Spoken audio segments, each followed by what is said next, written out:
Picture a young scholar in 11th century Persia, so consumed by ambition and acclaim that he accumulates titles like armor, chief professor, chief judge, the proof of Islam itself. Then one day his voice fails him. He cannot teach. He abandons everything and flees into the desert, spiritually shattered. This is Al-Ghazali's crisis, and it teaches us something we desperately need: the difference between knowing about truth and actually living it. Let's begin.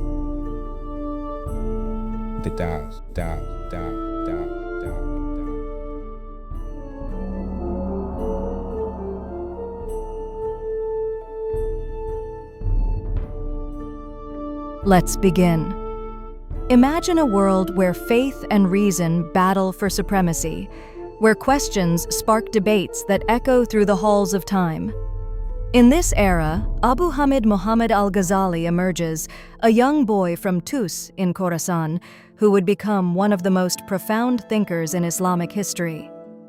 Born into a humble family around 1058, his early life was marked by the sights and sounds of a vibrant scholarly community, a musical tapestry of wisdom and debate that enveloped him from a young age. As a child, he is often found perched atop a hill, the golden rays of dawn bathing the land as he contemplates the nature of existence. The whispering winds seem to echo the questions in his heart. How can one reconcile the teachings of sacred texts with the philosophy of reason? This internal conflict would become the crucible through which he would forge his impactful contributions to Islamic thought. After his studies, Al-Ghazali rapidly ascended to prominence, eventually serving as chief professor at the Nizamiya College, one of the most prestigious schools in the Islamic world. He was revered, known as the Proof of Islam, a title heavy with expectation. But then, in 1095, Al-Ghazali faced a profound spiritual crisis that shook the very foundations of his scholarly achievements. Despite his esteemed position, he felt a gnawing emptiness. The questions remained unanswered, and with them, the conviction that there must be something deeper than mere academic pursuit. Leaving behind his title, students, and the bustling life of the city, Al-Ghazali embarked on a 10-year journey of spiritual exploration. He traveled to sacred cities, Damascus, Jerusalem, Hebron, Mecca, and Medina, each step a pilgrimage toward enlightenment. Imagine him in the shadow of the great mosque in Mecca, the air thick with prayer and devotion, where thousands of voices unite in a symphony of faith. Here, the boundless sky stretches above him, and the spiritual fervor hammers at his heart, awakening a thirst for a deeper understanding of his faith. During his travels, he encountered the teachings of Sufism, a mystical branch of Islam that sought the divine truth through direct experience. He experienced the joy of unity with the Creator, where the boundaries separating man and God seemed to dissolve under the glow of absolute love and devotion. This transformation did not make him abandon reason. Rather, it catalyzed his desire to bridge the gap between faith and intellect, between scholars and mystics. Al-Ghazali's most monumental work, The Revival of the Religious Sciences, redefined Islamic mysticism, elevating it from a perceived heresy to a vital element of Orthodox Islam. Picture libraries filled with scrolls and manuscripts, scholars flocking to glean insights from these pages, the weight of his words igniting discussion and reflection. He taught that genuine understanding comes not merely from intellectual study, but also from the heart's experience of God.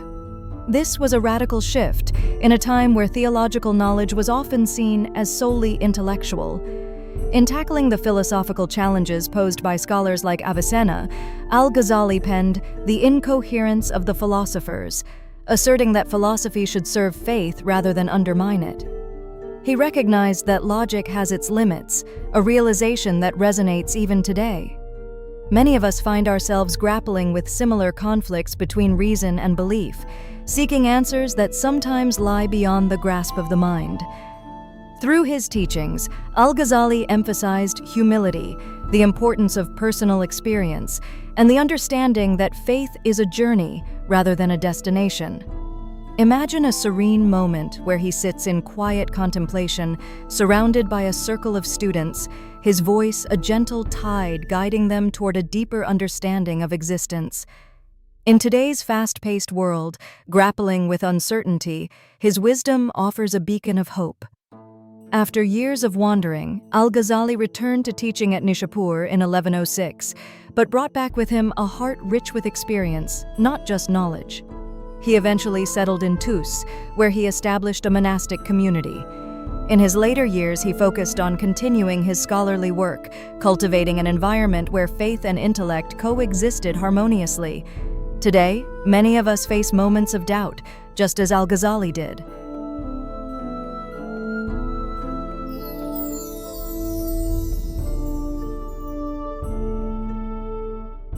If you're burning out beneath the weight of achievement right now, chasing credentials, accolades, positions that promise fulfillment but left you hollow, Al-Ghazali's collapse was not failure, it was conversion. This week, name one pursuit you're continuing only for external validation. Write it down, then ask yourself honestly, if no one would ever know, would I still do this? That single question changes everything.